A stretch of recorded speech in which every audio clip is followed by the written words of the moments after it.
श्रीमद्कुंज विहारणे नमः। श्री स्वामी हरिदास विजयतीर्थराम।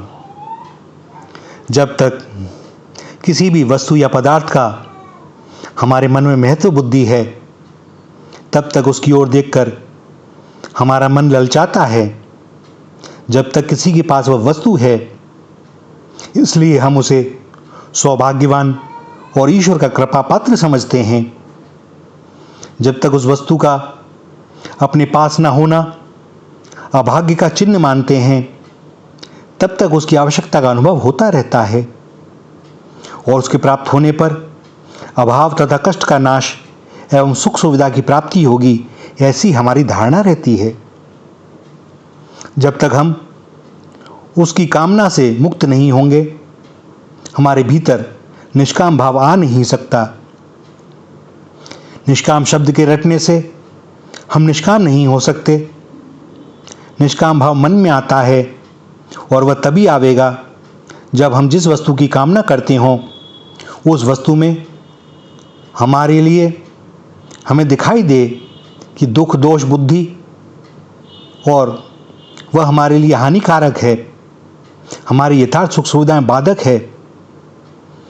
जब विवेक के द्वारा ऐसी बुद्धि जागृत होगी, तब स्वतः ही उस असद्बुद्ध वस्तु में हमारा निष्काम भाव हो जाएगा।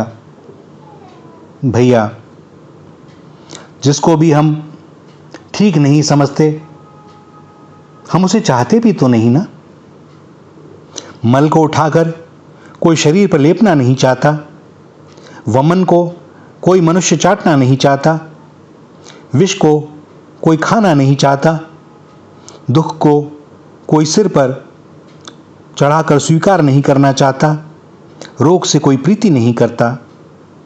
इसी प्रकार जब इस लोक और परलोक के तमाम भोग पदार्थों में, स्थितियों में, अवस्थाओं में हमारी मल बुद्धि, वमन बुद्धि, विष बुद्धि, दुख बुद्धि और रोग बुद्धि हो जाएगी, तब वे सब इसी प्रकार के दिखाई देंगे और तब स्वतः ही हमारा मन इन सब से अपने आप ही हट जाएगा। फिर न उनमें आसक्ति रहेगी, न मोह रहेगा। फिर उन्हें अपनाना, अपना बनाना, उन पर ममता करना, उनके न होने पर छटपटाना, उनके चले जाने पर शोक करना और चले जाने की आशंका से व्याकुल हो जाना, चिंताग्रस्त हो जाना, उनको प्राप्त करने की कामना, इच्छा होना, इनमें से कोई बात नहीं रहेगी। क्योंकि कामना का त्याग मन से हुआ करता है, वाणी से नहीं। सत्य की कल्याणमयी सुंदर प्रतिष्ठा मन में हुआ करती है। अतएव यदि हमें जीवन में निष्काम भाव लाना हो, तो काम में वस्तुओं में अनित्यता, मलिनता, दुखरूपता और विनाशता को देखना चाहिए। भगवान के बिना जितने भी भोग हैं, सब दुख हैं, भयानक दुखों की उत्पत्ति के स्थान हैं। यह अनुभव करना चाहिए और फिर उनकी ओर हमारे मन का प्रवाह स्वतः ही रुक जाएगा। हमारे मन का जो यह विश्वास है, हमारी बुद्धि का जो यह निश्चय है कि भोगों में सुख है, चाहे यह विश्वास और यह निश्चय हमारी वाणी से ना निकलता हो, पर हमें भोगों में लगाए बिना नहीं रह पाता। हम हजार निष्काम शब्द की रटना करें, निष्काम के महत्व का गुणगान करें, किंतु सुख के लिए भोगों का होना अनिवार्य समझेंगे ही। हमारा हृदय भोगों के लिए छटपटाता रहेगा। हम ऊपर से चाहे जितना भी हंसें, हमारा अंतर भोगों के अभाव में रोता रहेगा, कलपता रहेगा। यही भोग कामना है और इसके रहते हुए हम निष्काम कैसे हो सकते हैं। भोग पदार्थों में सुख बुद्धि, आदर बुद्धि जब तक रहेगी, तब तक भोगों के प्रति, जिनके पास भोग पदार्थ अधिक हैं, उनके प्रति तथा जिन साधनों के द्वारा भोग पदार्थों की प्राप्ति सुगम मानी जाती है, उन साधनों के प्रति हमारे मन में सम्मान और प्रीति का भाव होगा ही। हम स्वयं उस सम्मान तथा प्रेम को प्राप्त करना चाहेंगे और उसी में अपना गौरव और सौभाग्य भी समझेंगे। और जिनके पास ऐसे भोग पदार्थ नहीं हैं या कम हैं, हम उन्हें अभागा समझेंगे। उनके प्रति सम्मान और प्रेम का भाव हमारे मन में और व्यवहार में भी नहीं होगा। हम उनकी उपेक्षा करेंगे। इसलिए हम स्वयं भी इस अभाग्य, इस सम्मान तथा प्रेम के अभाव और लोगों की उपेक्षा से डरते हैं।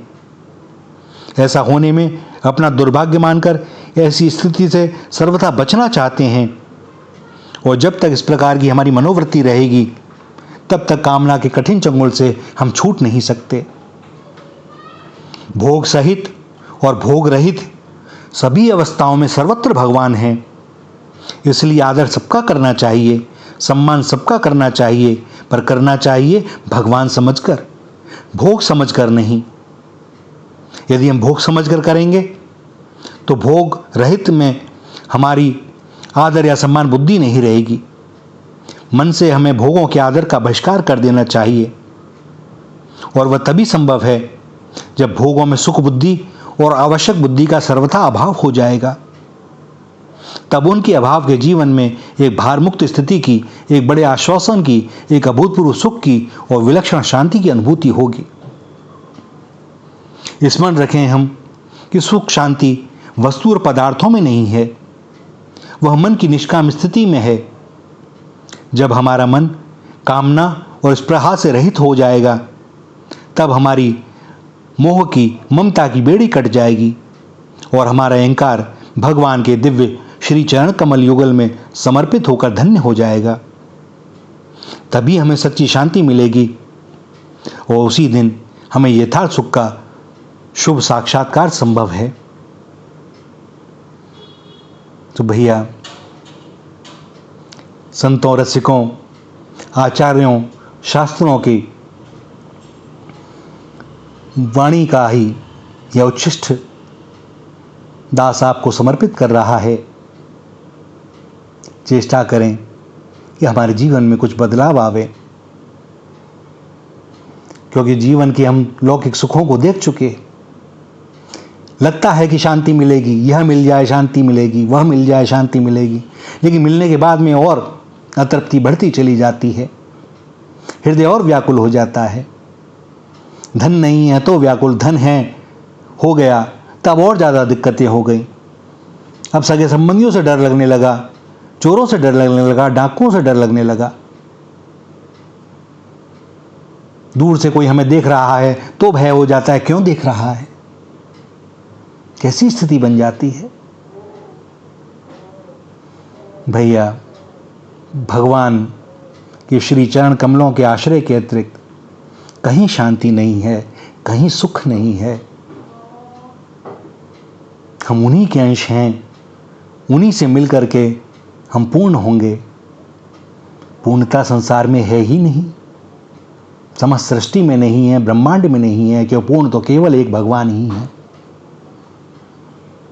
पूर्ण पूर्ण से मिलेगा, पूर्ण हो जाएगा। श्री राधा, श्री राधा, श्री राधा।